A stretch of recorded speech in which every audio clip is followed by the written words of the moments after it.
Неколку минути пред полноќ пратениците по четврти пат во историјата на независна Македонија ќе гласаат за недовербана влада. Овој пат на жешкото столче е премиерот Зоран Заев. Досега вакви гласања имало 3 пати од осомастојувањето во 1991 година. Првото беше успешно и Клјусев мораше да си замени од премиерскиот кабинет. А во наредните две, тогашниот премиер Никола Груевски преживеа и остана во премиерското столче. На 17 август далечната 1992 година, 20 пратеници побараа од тогашниот спикер Стојан Андов како точка на дневниот ред да се стави гласање за доверба на владата. По неколку часовната расправа, дури 93 пратеници ќе гласаат за недоверба на владата и премиерот Клјусев е приморан да даде оставка. 23 пратеници поднесоа барање собранието да расправа и да одлучува за недоверба на владата. Се изгласа недоверба, мислам оти 93 гласа беа за недоверба на владата. Убедливо доста. Тито Петковски е заменик на Андов на таа седница. Тој смета дека причината за гласањето е што владата на Клјусев, експертска како што се нарекуваше, немаше база во ниту една партија. Имавме тогаш првпат успешно на дело прикажано како треба да функционира собранието како контролен орган. Таа влада практично никој не ја чувствуваше за своја. Немаше ни една политичка партија доминантно мнозинство во собранието и мислам дека клучната причина за тоа беше што таа влада ја смета политичките партии како влада на председателот Глигоров. 15 години подоцна, во јуни 2007 година, на барање на тогашната опозицијска СДСМ се гласа за доверба на владата на Никола Груевски. Мнозинството во собранието гласаше против. Во октомври 2012 година, повторно се гласаше за доверба на владата и повторно премиерот Никола Груевски успеа да го задржи премиерското место. 68 пратеници гласаа против предлогот на СДСМ. И Андов и Петковски сметаат дека шансите да се изгласа недоверба се минимални и дека станува збор за истата тактика која имаше и тогашната опозиција во 2007 и во 2012 година. А тоа е да се укаже на сите недоследности и неправилности во работењето и да се допре до што е можно поголем број на граѓани.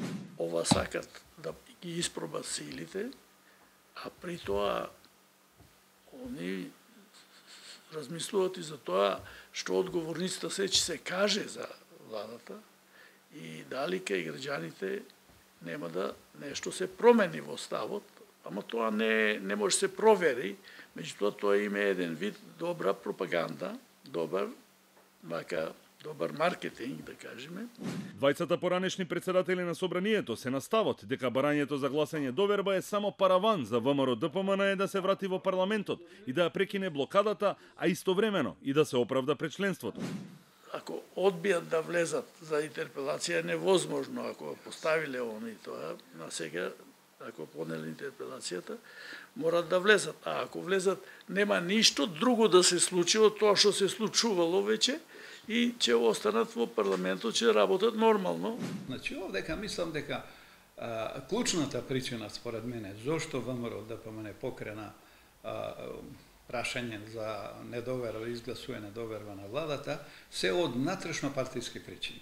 Под силен притисок на меѓународниот фактор, а верувам и за некои конструктивни сили внатре во ВМРО ДПМН, дека ВМРО ДПМН мора дефинитивно да се почувствува како составен дел на политичкиот систем и да действува внатре во собранието. ВМРО ДПМН на 5 страни ги наведе образложенијата зошто бара да се гласа доверба на владата. Партизирање на администрацијата, отпуштање и реваншизам, партизација на судството, криминал и корупција, нетранспарентност во преговорите и водењето на надворешната политика, како и неуспех во економскиот сектор. Тоа се главните точки во поднесеното барање. Според законските прописи, доколку гласањето е неуспешно, Заев и неговиот кабинет имаат мирни 100 дена, бидејќи никој во тој период не смее да го повтори барањето. По истекот на рок од 3 месеци или 90 дена не може да се бара повторна интерпелација, гласање за недоверба на владата и може тоа во секој случај владата или премиерот или парламентарното мнозинство да го постават, но опозицијата повеќе нема право да поднесува барање или прашање да се гласа за доверба на влада. Инаку, гласање на доверба на влада и интерпелација се два различни поима кои често се мешаат во јавност.